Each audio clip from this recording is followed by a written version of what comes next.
Most people imagine the priests of Israel as serene figures, dressed in white, praying in silence. The reality was brutal. They were sacred butchers, engineers of sacrifice, men who handled blood, fire, and flesh every single day, and any slip in the ritual could mean death. To understand who these men were, you first need to understand one fundamental thing. Being a priest in Israel was not a choice. It was not a vocation. It was not a spiritual calling in the sense most people understand today. It was blood. Literally, you were born a priest or you would never become one. Period. Only the direct descendants of Aaron, brother of Moses, from the tribe of Levi, had the right to serve in the temple. This is recorded in Exodus chapter 28 and reinforced in Numbers chapter 3. It did not matter how devout, pious, or dedicated you were. If your blood did not carry the Levitical lineage, the doors of the altar were closed to you forever. No exceptions, no appeals, no shortcuts. And when we say lineage, we are not speaking of something vague or symbolic. Genealogical records were maintained with a rigor that rivals any modern documentation system. Priestly families preserved their records from generation to generation, and before any man could assume duties in the temple, his genealogy was scrutinized by the Sanhedrin. If there was any doubt, any gap in the records, any suspicion that a marriage in the lineage had been irregular, the candidate was rejected. The book of Ezra itself, chapter 2, verses 61 to 63, records an emblematic case. When the exiles returned from Babylon, some priestly families could not locate their genealogical records. The result was immediate and relentless. They were excluded from the priesthood until a priest could consult the Urim and Thummim, the sacred objects of divine revelation. In practice, those men never returned to the altar, and having a proven lineage was not enough. The physical selection criteria were equally unrelenting. The book of Leviticus, chapter 21, lists more than 140 physical defects that permanently disqualified a descendant of Aaron from priestly service. The list goes far beyond what you might imagine. Blindness, even partial. Lameness, even slight. One leg shorter than the other. Visible scars on the face or hands. Eyebrows that met at the center of the forehead. A nose with a shape considered irregular. Extra or missing fingers. A curved back. The list is so detailed that the Talmud, in the Tractate of Besharot, expands it to include dental problems, atypically shaped ears, and even men whose heads were considered disproportionate in shape. A man could be a direct descendant of Aaron, know the entire Torah by heart, live a morally impeccable life from childhood, and be permanently excluded from the altar because of a scar on his face acquired as a child. No recourse, no second chance. These physically disqualified priests were permitted to consume the sacred food portions designated for the priestly class. They did not go hungry, but they would never, ever touch the altar. They would never sprinkle blood. They would never burn incense. They lived in the shadow of the temple, fed by the system they could not serve. Think about the psychological weight of that. You are born into the right lineage. You grow up hearing that you were set apart for the most sacred service on earth. You train your entire life for that moment, and you discover that a mark on your body decided your fate before you had any choice. Historians estimate that at the time of Jesus, there were approximately 20,000 registered priests in Israel. 20,000 men with legitimate right to serve in the Jerusalem temple. But the temple could not accommodate 20,000 priests working at the same time. It would have been absolute chaos. So there was an organizational system that dated back to King David himself. Centuries before Jesus was born, David organized the priests into 24 rotations. Each rotation was called a division or mishmar in Hebrew.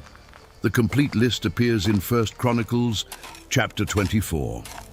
Each division served in the temple for 1 full week, twice a year, in addition to the 3 great annual feasts, Passover, Pentecost, and Tabernacles, when all the rotations served simultaneously. This means that, outside of the festival periods, an ordinary priest effectively worked in the temple for only 2 weeks out of 365 days. 2 weeks, 14 days of active service in 12 months. The rest of the year, he lived in his village or hometown like any other Israelite, but under restrictions no other Israelite faced. Now think about the real logistics of this. Each of the 24 divisions was subdivided into 6 priestly families, called Batei Avot, fathers' houses. Each family covered one specific day of the week. On the Sabbath, the Shabbat, all 6 families served together because the volume of offerings was significantly greater. When the week of their rotation arrived, the entire family made the journey to Jerusalem. It was not a quick trip for most. The priests were spread across the entire territory of Israel. Some lived in the villages of Galilee, more than 160 kilometers north of Jerusalem. Others in the coastal plains, in villages near the region of Samaria, in the hills of Judea. They traveled on foot, carrying provisions for the entire week, crossing mountainous terrain, arid valleys, and dangerous roads known for bandit ambushes. It took 3, 4, 5 days of walking, depending on the distance, sleeping in the open or in improvised shelters. All of this for 7 days of service. And when they finally arrived at the temple complex in Jerusalem, there was no time to rest. Work began before the sun rose. The first ritual of each day was called Terumat Hadeshin, the removal of the ashes. A priest had to climb up to the great bronze altar, which stood nearly 5 meters tall by nearly 5 meters wide, with an access ramp of nearly 14 meters in length, and remove the ashes accumulated from the previous day's sacrifice. These ashes were not ordinary residue. They contained charred remains of animal flesh, partially burned bones, melted fat, and carbonized wood. The smell was dense, acrid, unbearable for anyone unaccustomed to it. The temperature of the still active embers in the first hours before dawn could exceed 400 degrees Celsius. The heat radiated from the altar with such intensity that the priest's skin burned before he even touched any surface, and he did all of this barefoot. This is one of the most brutal and least discussed realities of priestly service. No type of footwear was permitted within the sacred perimeter of the temple. Their feet touched directly on the icy marble during the winter nights in Jerusalem, where the temperature could fall below 0 degrees between December and February. In summer, those same stones absorbed the Middle Eastern sun and became scorching hot, with surface temperatures that could exceed 50 degrees Celsius. According to Talmudic records, in the Tractate of Yoma, priests who served for decades developed deep cracks in their feet, chronic infections that never fully healed, and permanent deformities in the joints of their ankles and toes. Some lost sensation in their feet over time, which paradoxically increased the risk of serious burns near the altar because they no longer felt the heat until the damage was done. But the ashes were only the first act of a day that stretched from the darkness before dawn until twilight. The absolute heart of priestly work was animal sacrifice, and sacrifice, in the context of the first-century Jerusalem temple, was not a symbolic ceremony with an occasional animal. It was an industrial-scale operation that defies the modern imagination. The historian Flavius Josephus, who was himself from a priestly family and intimately familiar with the workings of the temple, recorded that during Passover, the greatest and most important feast of Israel, approximately 250,000 lambs were sacrificed in a single festival period lasting just a few days. 250,000. Try to put that number in perspective. It is like slaughtering the entire sheep flock of a small country in a single week. Even if that number includes some degree of rhetorical exaggeration, typical of Josephus's literary style, even the most conservative estimates of modern scholars point to at least 100,000 animals processed during Passover. In just a few days, by human hands, without electricity, without refrigeration, without machinery. Each lamb followed a strict protocol that allowed no improvisation. The animal was inspected for 4 consecutive days before slaughter to ensure it had absolutely no defect. No blemish on the skin, no broken or misaligned bone, no skin disease, even superficial. No irregularity in the hooves. Every centimeter of the animal was examined by trained hands. After inspection and approval, the owner of the animal placed both hands on the head of the lamb, pressing firmly, and verbally confessed his sins. Symbolic transference. The weight of transgressions passed from the man to the animal. Only then did the priest step into action. The priest held the animal with absolute firmness, positioned a specially prepared knife, the shalef, and cut simultaneously through the jugular and carotid in a single continuous motion. The blade had to be at least 2 handspans in length and sharpened to a nearly surgical level. The cut had to be uninterrupted. No pause mid-motion, no hesitation, no excessive pressure against the animal's spine. If the knife stopped mid-cut, even for a fraction of a second, the sacrifice was invalidated. If the blade was pressed against the neck instead of sliding through it, invalidated. If the cut deviated and struck the trachea before the arteries, invalidated. And there was more.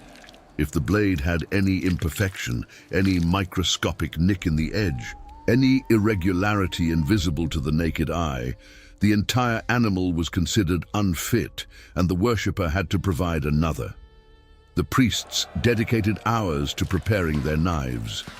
They passed the blade over sharpening stones with repetitive and methodical movements, then inspected the edge by sliding the tip of the index finger and fingernail along the entire length of the blade, feeling for microscopic vibrations that would indicate imperfections. An experienced priest could detect by touch what the eye could not see. The precision required for this single cut was genuinely comparable to that of a modern vascular surgeon making a critical incision.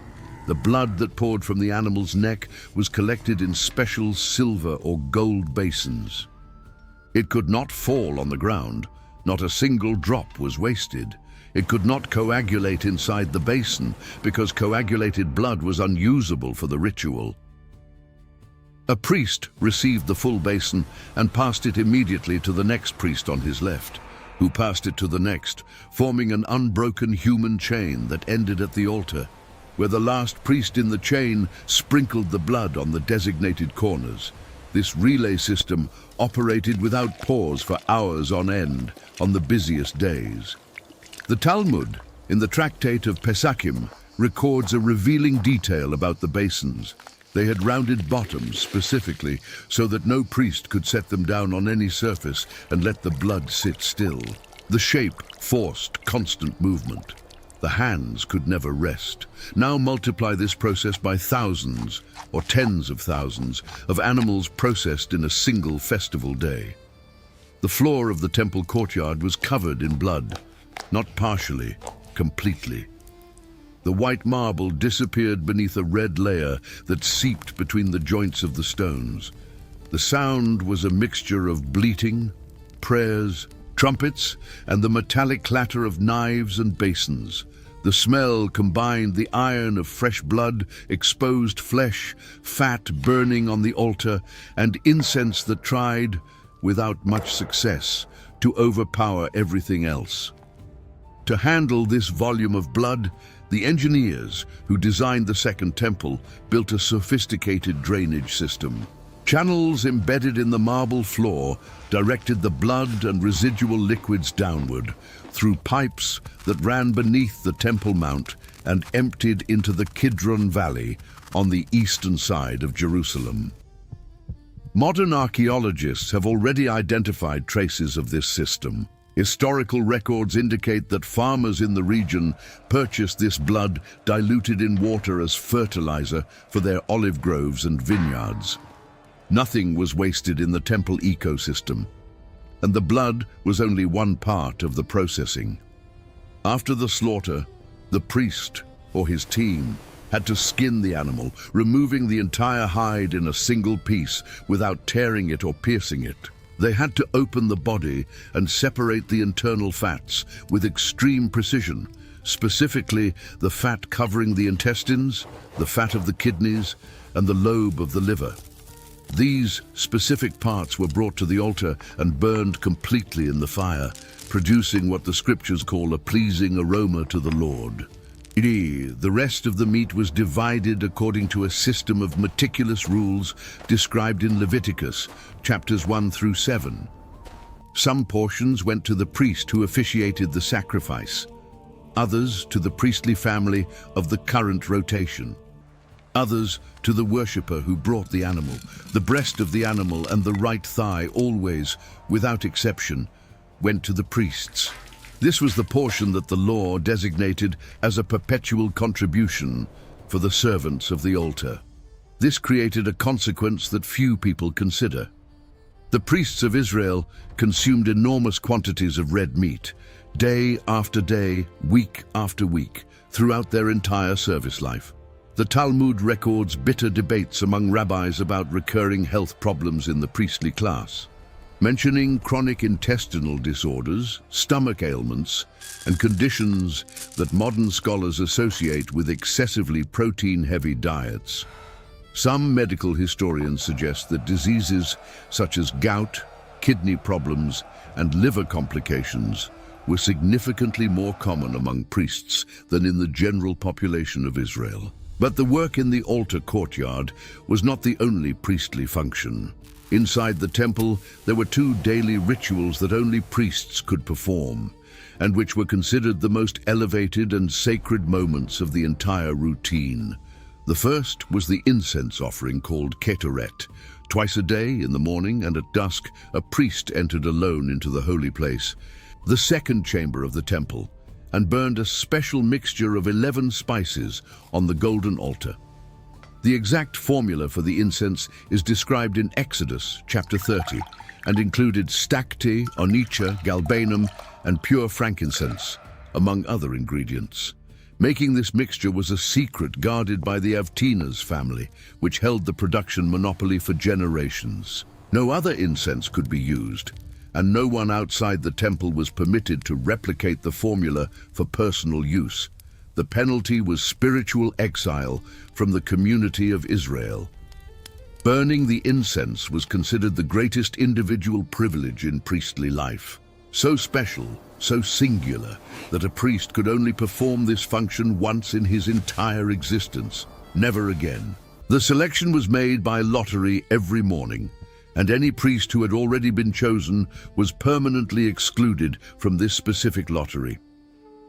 Given the number of eligible priests in each rotation, and considering that the entire rotation served only 2 weeks per year, the mathematics were cruel. Many priests served their entire lives, 30, 40 years of active service, without ever being drawn by lot. They died without having experienced the most sacred moment a man of their lineage could witness. Remember Zechariah, the father of John the Baptist. The Gospel of Luke, chapter 1, verses 8 to 22, records exactly this scenario. Zechariah was an elderly priest of the division of Abijah, the 8th of the 24 divisions established by David, and was chosen by lot to burn the incense. The biblical text says that the entire multitude of people was praying outside while he entered alone into the holy place. For Zechariah, that was likely the most important moment of his entire priestly career, the moment that might never be repeated. And it was precisely there, in that unrepeatable circumstance, that the angel Gabriel appeared at the right side of the incense altar and announced that his wife Elizabeth, already elderly, would have a son. That son would be John, the forerunner of Jesus. The second daily sacred ritual was the care of the menorah, the 7-branched lampstand made entirely of hammered pure gold, which stood in the holy place. Every morning, a priest entered to meticulously clean each of the 7 lamps, removing the burned wicks scraping off the carbonized olive oil residue and refilling each lamp with fresh, cold-pressed olive oil of the highest quality. At dusk, another priest entered to relight the flames. The menorah could never be allowed to go out completely, not for an instant. Keeping those 7 flames burning was a sacred responsibility that spanned entire centuries without documented interruption. But beyond the altar and the holy place, the priests exercised a function that most people are completely unaware of. They were the public health inspectors of Israel. The book of Leviticus, chapters 13 and 14, describes in impressive detail how priests were to examine skin lesions, spots, inflammations, rashes, and even mold on the walls of houses. When someone in Israel presented a suspicious wound, an unusual spot, or a persistent inflammation, they did not seek a doctor. They went to the priest. The priest examined the lesion carefully, assessing the depth of the wound, the coloration of the affected skin, the extent of the damage, and whether the hairs in the affected area had changed color, from dark to white or yellowish. Based on these surprisingly systematic clinical criteria, he declared the person ritually clean or unclean. If declared unclean, the individual was physically isolated from the community for 7 days and re-examined at the end of the period. If the condition persisted or worsened, the isolation was extended for another 7 days. If after 14 days the lesion had not improved, additional protocols came into effect. This quarantine system, described more than 3,000 years ago, is impressively similar to the epidemiological containment protocols that the modern world rediscovered during pandemics. The priests had no knowledge of microbiology, no microscopes, no understanding of germ theory. But they applied principles of isolation, systematic observation, and periodic reassessment that formal medical science would only establish millennia later. The priests also acted as judges in certain categories of legal cases, especially complex disputes involving sacred oaths, vows, and matters of ritual purity.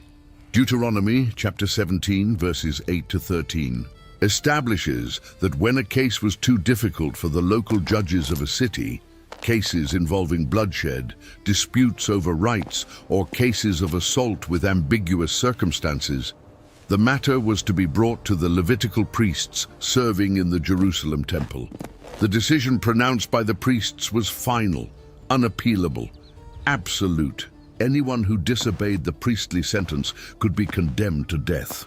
They were simultaneously religious figures, physicians, and supreme magistrates, an accumulation of authority that no other figure in Israelite society possessed. But what materially sustained the entire structure, what fed, clothed, and housed thousands of priestly families spread across the entire territory of Israel, was the economic system described in the Torah. The priests received no salary. They had no land of their own to cultivate. When the promised land was divided among the 12 tribes, the tribe of Levi received no territory. Numbers, chapter 18, verses 20 to 24, explains the reason. The inheritance of the Levites was God himself. In practical terms, this meant total dependence on the system of tithes and offerings. Every Israelite from the other 11 tribes owed 10% of all their agricultural and livestock production to the Levites. From the Levites, 1/10, the tithe of the tithe, was passed specifically to the priests. In addition, the priests were entitled to the first fruits of every harvest, the wool from the first shearing of every flock of sheep, a portion of every batch of bread baked in every Israelite household, and the designated portions of every sacrifice offered at the altar. In theory, the system was generous and guaranteed dignified and even comfortable sustenance for the entire priestly class. In practice, especially in the first century, in the time of Jesus, corruption had deeply eroded the structure. The Talmud records bitter and repeated complaints against the families that controlled the high priesthood, especially the family of Annas, the same Annas mentioned in the trial of Jesus. This family and others of the priestly elite controlled the commerce within the temple, the money changers, the sale of animals for sacrifice, and even the production of sacred incense. They accumulated wealth on a scale that scandalized even other priests.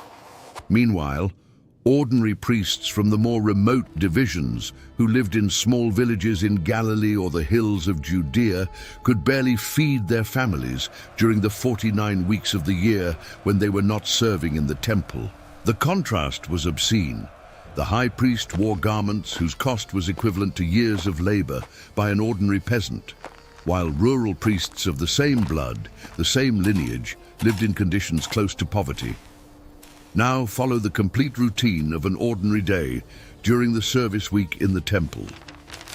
The priest woke up before 3 in the morning in the chamber called Beth Hamokid, the house of fire, built within the temple complex. He slept on the cold stone floor. No mattress, no pillow, no soft blankets, bare stone. The temple supervisor, called the Memune, knocked on the door before the first sign of light on the horizon. Immediately, everyone rose.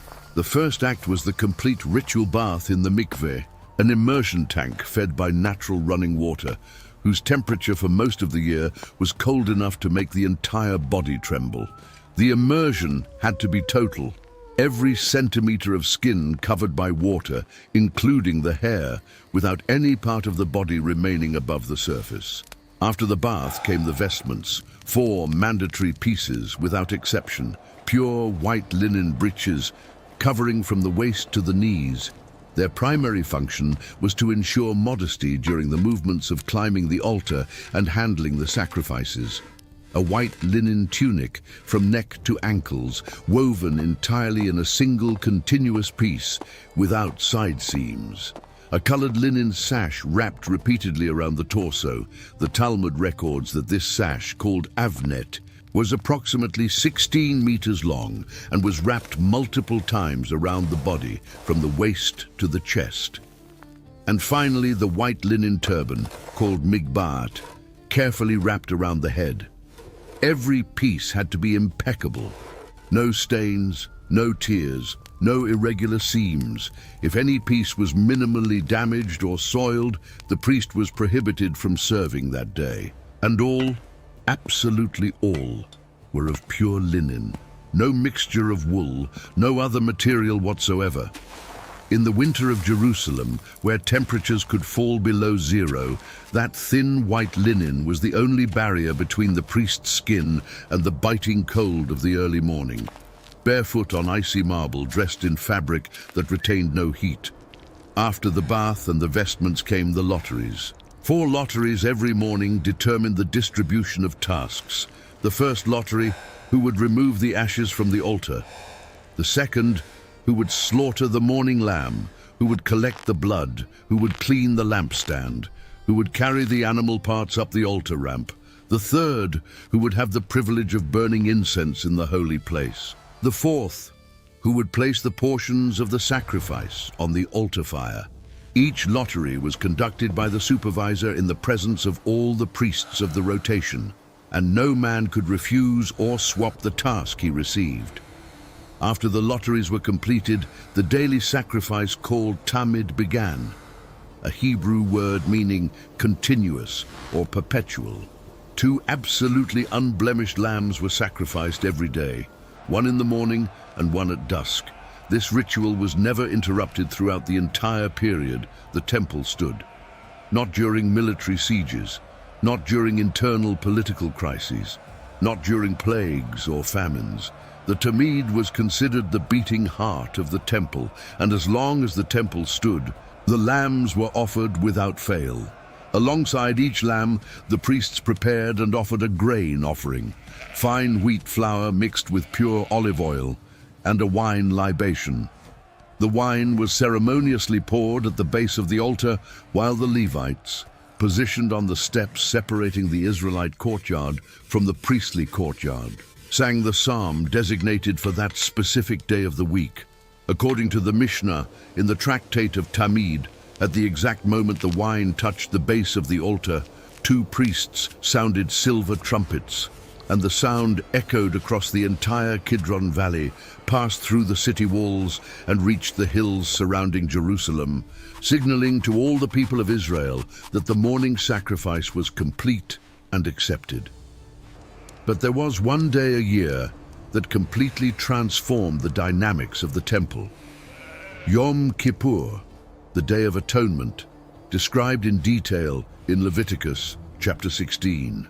On that day, and only on that day, a single man on the entire planet had permission to enter the most sacred place on earth. The Holy of Holies, the innermost and most restricted chamber of the temple, where the visible presence of God dwelt between the wings of the cherubim. That man was the high priest, and the preparation for that moment was extreme. 7 days before Yom Kippur, the high priest was physically separated from his family, his home, and his normal routine. He was confined in a special chamber called the Paladrin, within the temple complex. Throughout the entire week, senior priests reviewed with him every microscopic detail of the ritual. He practiced every sprinkling motion, every gesture, every word of confession. He repeated until his muscle memory absorbed the entire sequence. On the night before the great day, he simply did not sleep. He spent the entire night awake. The younger priests stayed by his side during the dark hours, reading the scriptures aloud to combat sleep. If the high priest began to doze, if his eyes grew heavy for 1 second, they snapped their fingers before his face, made him stand barefoot on the icy marble, and kept him in motion. At dawn on Yom Kippur, a series of rituals began that required 5 complete immersions in the mikveh and 10 separate washings of the hands and feet. Each immersion marked a transition between phases of the ritual, and each transition included a complete change of vestments.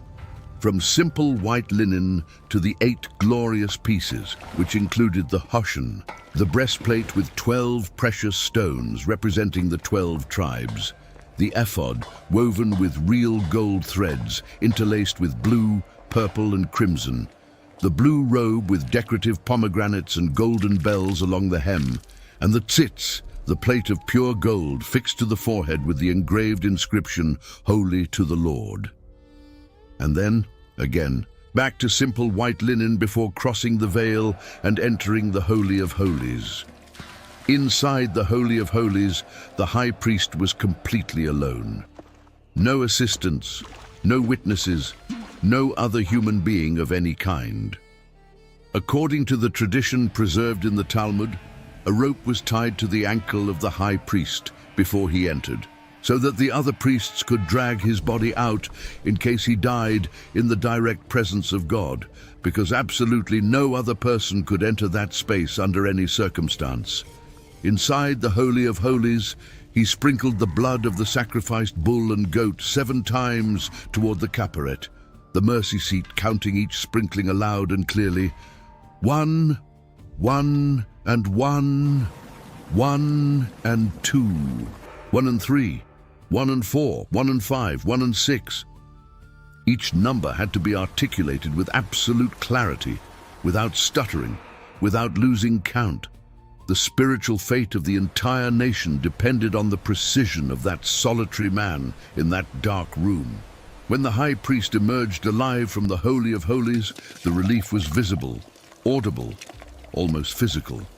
The Talmud, in the Tractate of Yoma, records that after completing all the rituals of the day, the high priest organized a festive banquet for close friends and family. The celebration was not for the atonement. It was for the simple and extraordinary fact that he had survived. Outside the temple, during the weeks when they were not in active service, the lives of the priests continued to be profoundly regulated.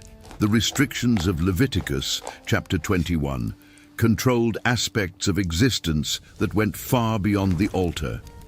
A priest could not touch a dead body, except those of his closest relatives: father, mother, son, daughter, brother, and unmarried sister. If any other person died, a lifelong friend, a cousin who grew up beside him, a father-in-law, a neighbor who had helped him for decades. The priest could not participate in the funeral rituals. He could not carry the body. He could not enter the house where the dead lay.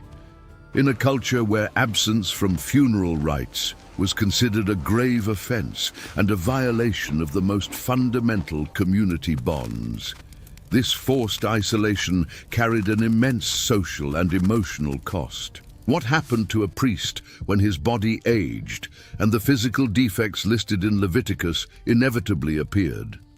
The texts indicate that he continued to receive his share of the tithes and offerings. He was not abandoned to poverty, but he lost access to the altar.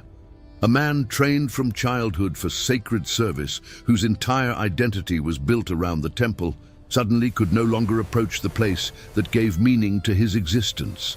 The Talmud mentions that elderly, removed priests were given peripheral tasks, such as inspecting the wood designated for the altar, checking whether it contained termites, worms, or fungi that would render it unfit for the sacred fire. It was a way of maintaining some thread of connection to the service they had lost. And then, in the year 70 of the Common Era, everything ended, definitively. The Roman legions, commanded by General Titus, besieged Jerusalem after months of escalating Jewish revolt.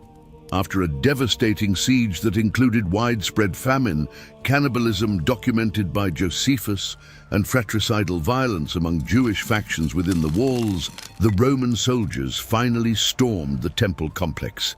Flavius Josephus, who personally witnessed the destruction, records a detail that reveals everything about those men. The priests continued performing the daily rituals until the last physically possible moment, even with flames already visible in the outer courtyards, even with the war cries of the legionaries echoing through the marble corridors, even with death approaching by the minute. The priests tried to maintain the tamid, the continuous sacrifice. The last thing they did before the end was exactly the same thing they had done every morning for more than 1,000 years. The fire consumed everything. The gold of the temple melted and flowed through the cracks between the enormous stones, and then Roman soldiers dismantled every block to recover the metal.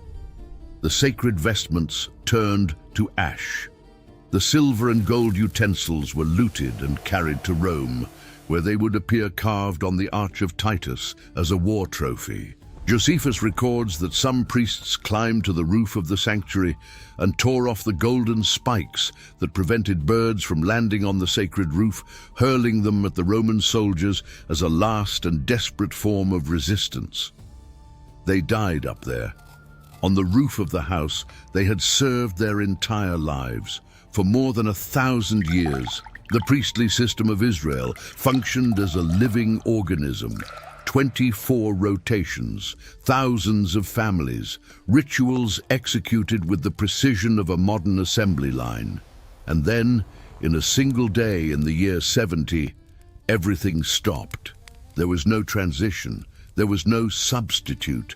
The oldest and most sophisticated machine in the religious world simply ceased to exist. What remains are texts, ruins, and questions.